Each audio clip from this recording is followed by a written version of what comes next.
क्या समंदर के एक बड़े हिस्से के लिए बड़ी जंग होने वाली है? क्या रूस यूक्रेन से बड़ा मोर्चा खुलने वाला है? क्या मिडिल ईस्ट से भी बड़ी जंग होने वाली है? क्योंकि रूस और अमेरिका आमने सामने हो सकते हैं। कहा यह जा रहा है कि आर्कटिक को लेकर रूस का अमेरिका और नाटो के साथ टकराव हो सकता है। तो वहीं पैसिफिक फ्लीट पर दिखा पुतिन का अनोखा अंदाज। देखिए रिपोर्ट। हिमलोक में वर्ल्ड वॉर के बवंडर का सच।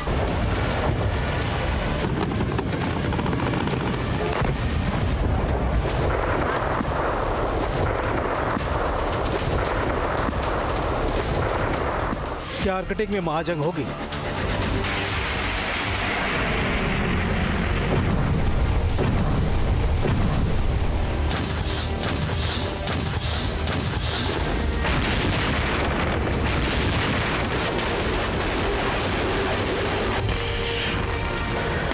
क्या रूस और अमेरिका में होगा वॉर?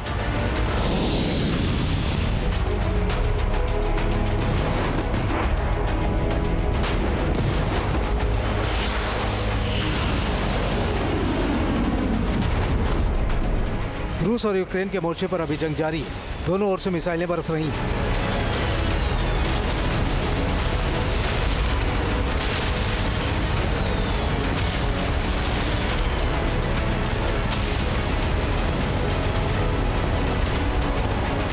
मिडिल ईस्ट में भी मिसाइलों की गर्जना रुक नहीं रही और अब एक नया मोर्चा खुल सकता है। जियोपॉलिटिक्स बदल रही है।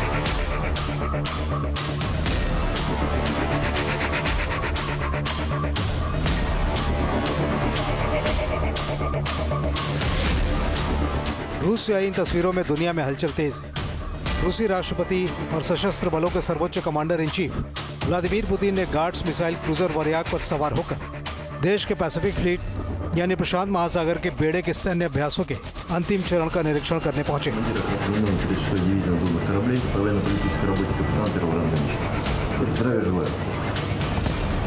राष्ट्रपति पुतिन यूजनो-साखालिन्स्क में पैसिफिक फ्लीट के इस प्रमुख युद्धपोत पर पहुंचे और नौसैनिक युद्धाभ्यास का जायजा लिया।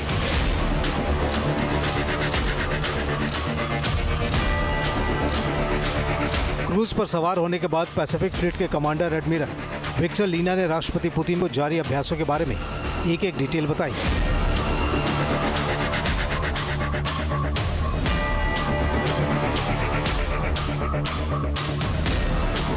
ये युद्धाभ्यास काफी बड़े पैमाने पर हो रहा है।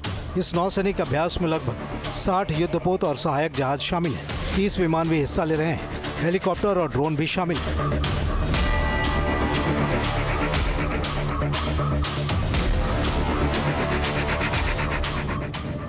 बताया जा रहा है कि 13,000 से अधिक सैन्य कर्मी शामिल हुए। यह अभ्यास जापान सागर, ओखोत्स्क सागर और उत्तर पश्चिमी प्रशांत महासागर में आयोजित किया गया है।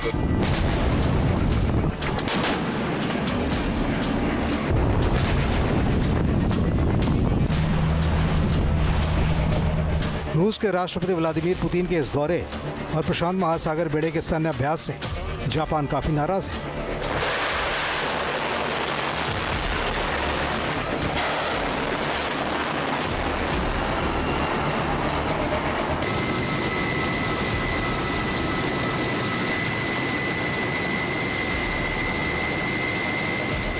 क्योंकि रूस के राष्ट्रपति व्लादिमीर पुतिन गुरुवार यानी 13 अगस्त को पहली बार रूस के एकदम पूर्व में मौजूद कुरिल द्वीप समूह पहुंचे। पुतिन का यह दौरा जापान को रास नहीं आ रहा है।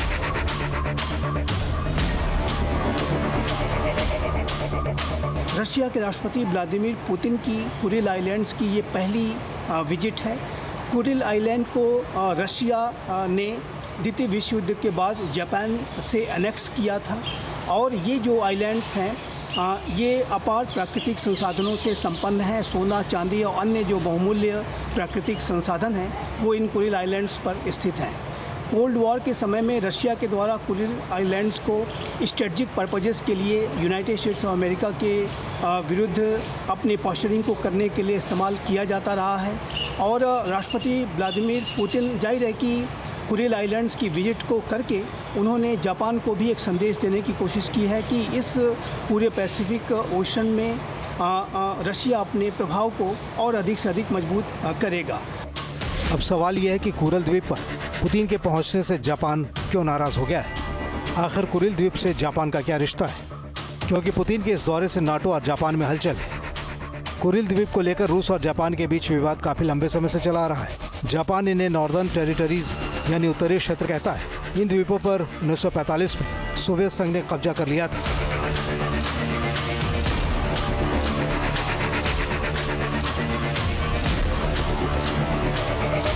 कुरिल द्वीप रणनीतिक रूप से काफी महत्वपूर्ण है। ये ज्वालामुखी द्वीपों की एक लंबी श्रृंखला है जो रूस के कामचटका प्रायद्वीप से लेकर जापान के उत्तरी मुख्य द्वीप होकाइडो तक फैली हुई है।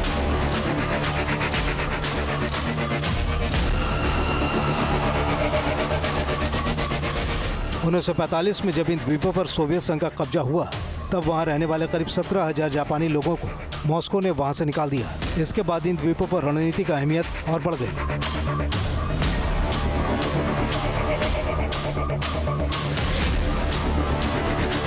शीत युद्ध के दौरान सोवियत संघ ने यहाँ हवाई और समुद्री सेना ठिकाने बनाए।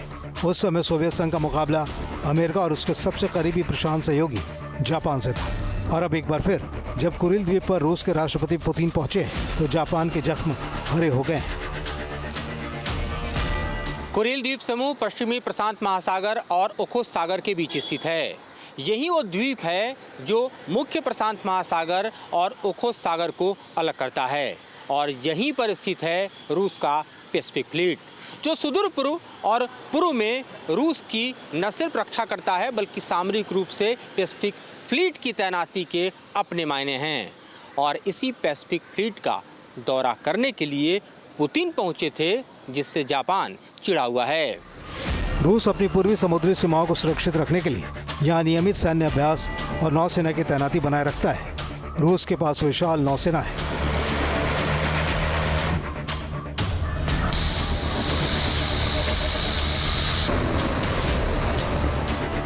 जिसको रूस ने 4 हिस्सों में बांटा है: नॉर्दर्न फ्लीट, प्रशांत बेड़ा, बाल्टिक बेड़ा और ब्लैक सागर बेड़ा। रूस 4 फ्लीट के जरिए अपनी समुद्री सीमाओं की रक्षा करता है और लगातार युद्धाभ्यास करता रहता है, जिससे नाटो की परेशानी बढ़ी रहती है।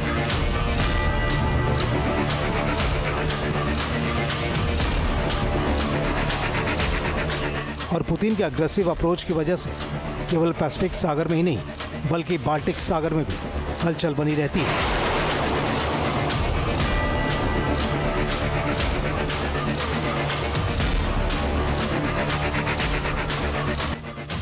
और आर्कटिक में तनाव रहता है, क्योंकि रूस लगातार इन क्षेत्रों में भी अपनी ताकत को बढ़ाता रहता है और युद्धाभ्यास करके नाटो देशों को परेशान करता है।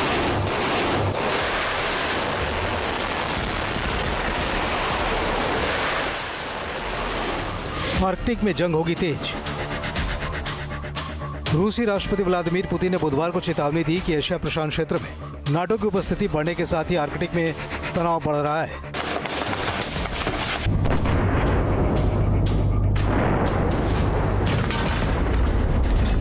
पुतिन ने कह दिया है कि अगर पश्चिमी देश रूस के व्यापारिक जहाजों को जब्त करते हैं तो रूस भी उसी तरह जवाब देगा।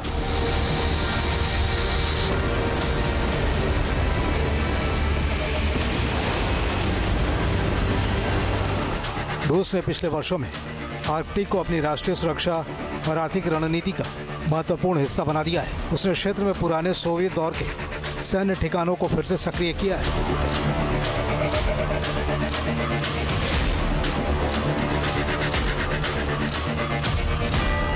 नए एयरफील्ड और बंदरगाह विकसित किए हैं और आर्कटिक के लिए अलग सैन्य कमान को मजबूत किया है, जिससे नाटो परेशान है।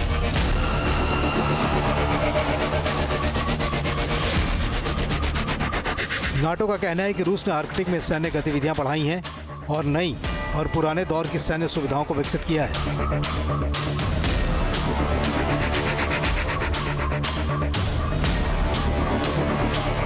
रूस के लिए दूसरा बड़ा मुद्दा नॉर्दर्न सी रूट यानी उत्तरी समुद्री मार्ग। यह रूस के आर्कटिक तट के साथ चलता है और यूरोप के साथ ही एशिया के बीच समुद्री परिवहन के लिए संभावित छोटा रास्ता है।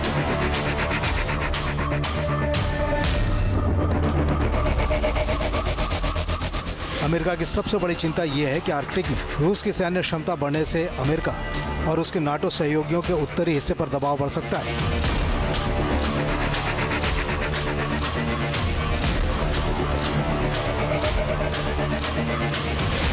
अलास्का अमेरिका को आर्कटिक में सीधी भौगोलिक मौजूदगी देता है। वहीं कनाडा, ग्रीनलैंड, आइसलैंड और नॉर्वे का इलाका नाटो की उत्तरी सुरक्षा व्यवस्था का हिस्सा है। इस पूरे क्षेत्र में रूस और नाटो देशों की मौजूदगी एक दूसरे के काफी करीब आती है।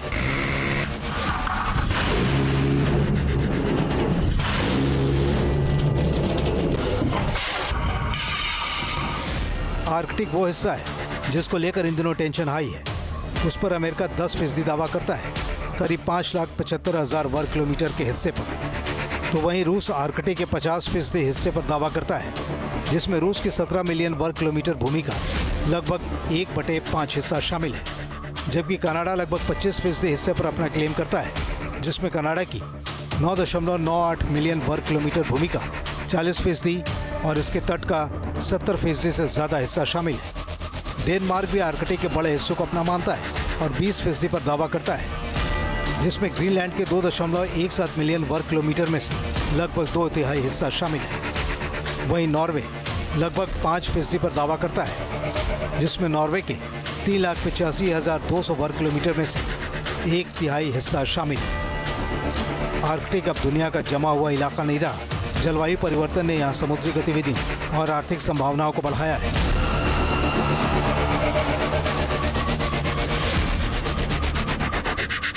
जबकि रूस की सैन्य मौजूदगी और नाटो की बढ़ती प्रतिक्रिया ने इसे वैश्विक सुरक्षा के केंद्र में ला दिया है।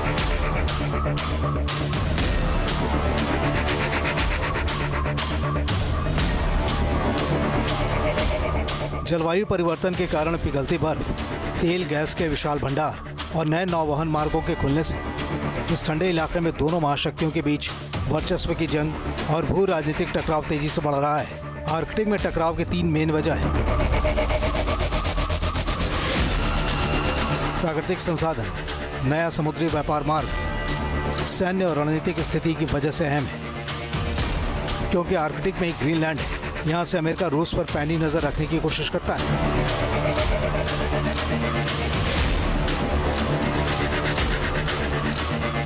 यहाँ पर उसका धुले एयरबेस है, लिहाजा अब इस पूरे रीजन को लेकर वर्चस्व की जंग शुरू हो जाए तो कुछ भी कहा नहीं जा सकता।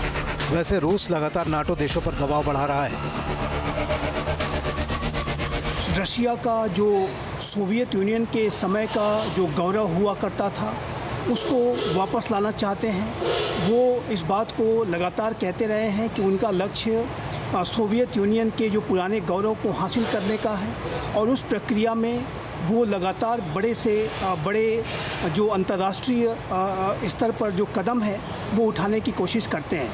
ऐसी रिपोर्ट्स हैं कि राष्ट्रपति व्लादिमीर पुतिन सेना की वर्दी में नज़र आए और बाद में वो नेवी के सूट में भी नज़र आए और जाहिर है कि इस तरीके के अपने इमेज को प्रोजेक्ट करके वो अपनी एक जो करिश्माई जो छवि है उसको बना करके रखना चाहते हैं। और ऐसी भी रिपोर्ट्स हैं कि उन्होंने नेटो को आर्कटिक के संदर्भ में चेतावनी भी दी है। पुतिन ने नाटो के देश एस्टोनिया के पास रूस की 69वीं और 68वीं मोटर राइफल डिवीजन जैसी कई इकाइयों की तैनाती की है। इस डिवीजन के बारे में दावा किया जाता है कि ये एक्शन के लिए हर वक्त तैयार रहती है।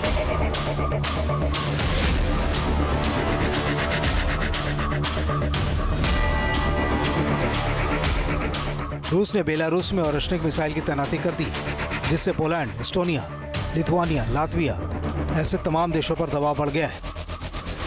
बेलारूस में ओरेश्निक मिसाइल की तैनाती से अमेरिका परेशान है, क्योंकि रूस की जो ओरेश्निक मिसाइल है उसकी रेंज में यूक्रेन समेत 16 यूरोपीय देशों के 44 नाटो बेस है।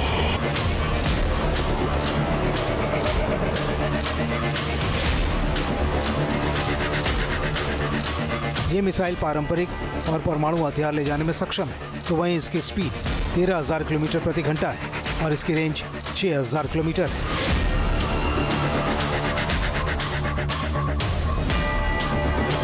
अमेरिका और नाटो के अधिकारियों का मानना है कि अगर पुतिन यूक्रेन युद्ध से सम्मानजनक तरीके से बाहर निकलने का रास्ता खोजने में असफल रहते हैं, तो वे नाटो के किसी सदस्य देश के खिलाफ कार्रवाई बढ़ाने पर विचार कर सकते हैं।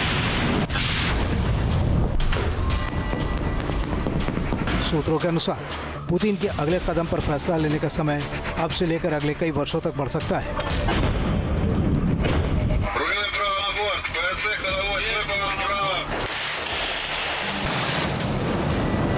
जिसमें बाल्टिक देशों के साथ साथ पोलैंड भी हो सकता है। मतलब ये कि यूक्रेन से बड़ा मोर्चा आने वाले वक्त में खुल जाए तो हैरानी नहीं होनी चाहिए।